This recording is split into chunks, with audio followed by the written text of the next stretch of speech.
There is plenty of blame to go around regarding the Pittsburgh Steelers' pricey defense. They have fallen apart in recent weeks, and the blame should be placed on the collective unit. If you had to point out the weakest links on the defense, the safety, cornerback, and their lack of physicality are troublesome. The addition of Kyle Duggar could just be the start of everything. General Manager Omar Khan has been trying to locate different upgrades on the trade front before the deadline passes on November 4th. It might not be likely that the Steelers acquire extra help for their expensive defense, but don't rule it out. They clearly need more help on defense, and if the right option becomes available, it makes sense for Pittsburgh to express interest in adding an upgrade to one of the weakest positions on their team. Pittsburgh Steelers could look at the trade market to upgrade several key positions. Landon Roberts, Las Vegas Raiders. Malik Harrison may be on his way back from injury, but the Steelers should remain focused on adding physical players to their defense. Their entire group has lacked a level of toughness that Landon Roberts brought last season.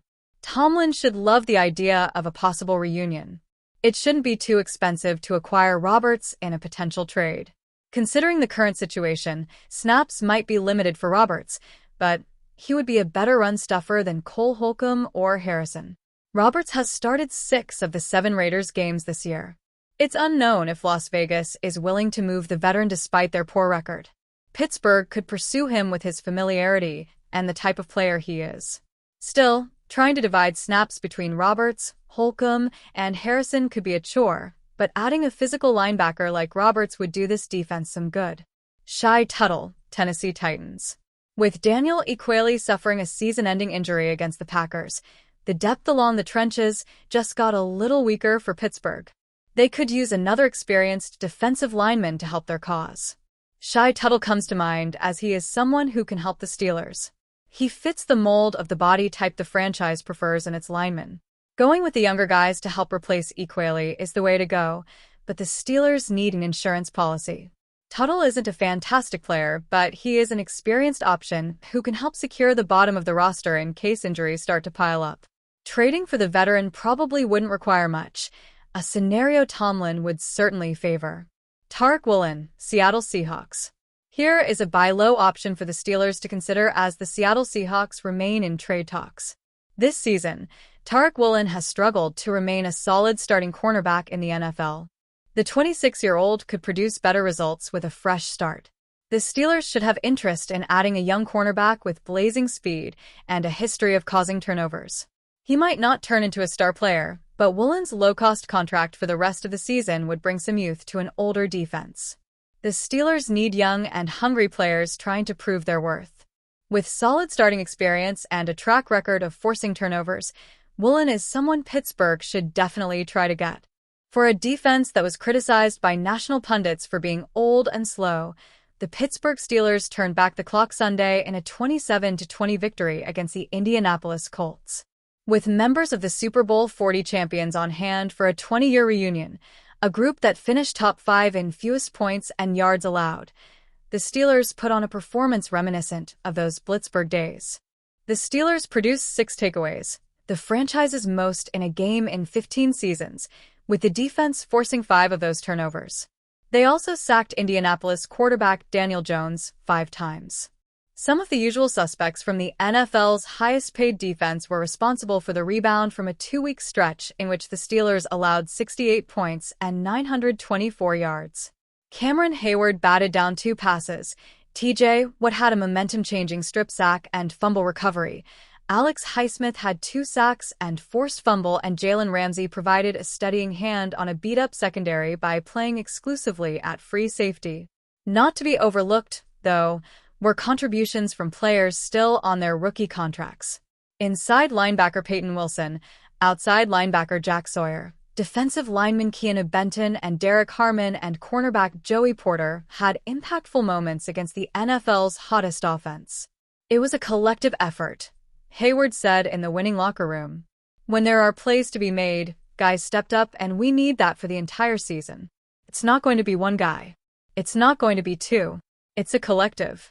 I'm happy we got it done today, but it's going to be required week in and week out. The Steelers entered the season with the NFL's second oldest roster. On defense, they have 6 starters or contributors at least 30 years old.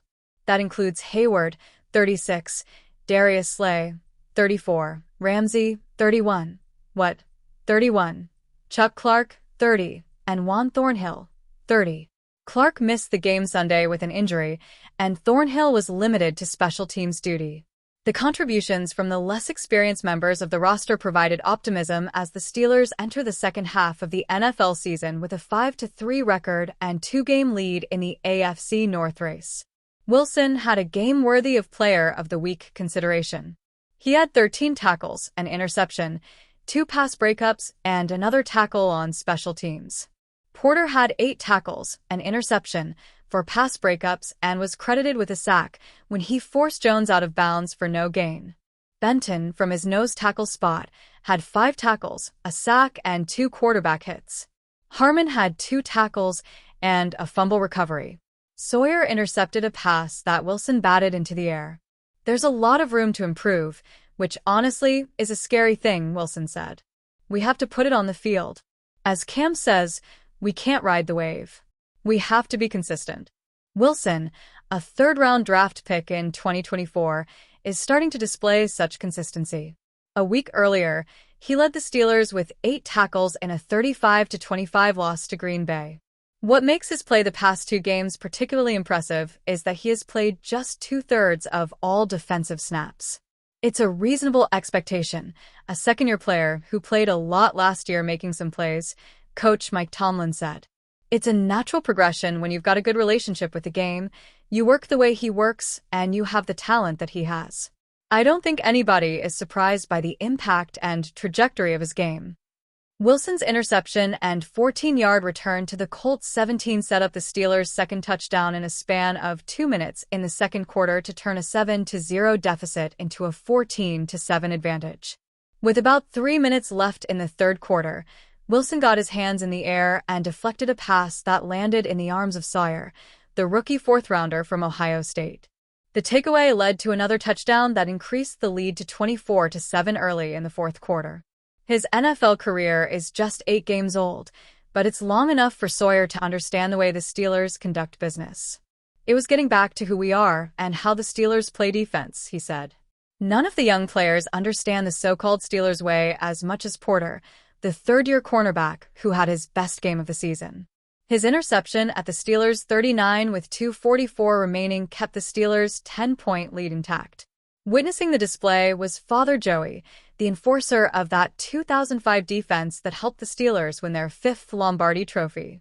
"My dad was in my ear all week talking about his boys coming to town," Porter Jr. said. "He said you've got to make your dad proud." It's safe to say the entire Steelers defense did. "We all knew what we had to do and what we were capable of," Porter Jr. said. "We talked about getting back to that steel curtain, that gritty, mean-mouthed football we're trying to get back and find. We're looking for that, and finding it slowly." If the Pittsburgh Steelers wanted to make a splash by acquiring Dolphins wide receiver Jaylen Waddle, they will have to pay a significant price. Waddle is on the trade block for the right price, but according to Ian Rappaport of NFL Network and Jeremy Fowler of ESPN, the cost to acquire Waddle would be a first-round pick and more, making it unlikely the Steelers would be able to pull off that move with a focus on quarterbacks in the 2026 NFL Draft. Rappaport added that Waddle was not previously going to be moved, but after firing general manager Chris Grier, that now appears to be a likelier option for the Dolphins. While previously a question about wide receiver Jaylen Waddle was met with a hard no, the team will now do its due diligence and at least consider offers for the star in his prime, Rappaport wrote. Miami still would prefer to not trade Waddle, but the Dolphins are at least willing to weigh an offer that blows them away. With an uncertain future at several key places, all options are now on the table. Waddle is a 26-year-old in the prime of his career and is still one of the top wide receivers in all of football. He has 41 receptions for 585 yards and 4 touchdowns this season, showing his sustained peak as a top player. The Steelers are in the market for a wide receiver and have been hot on the trail for Raiders wide receiver Jacoby Myers, too, but the asking price for all players around might be too hefty for the Steelers.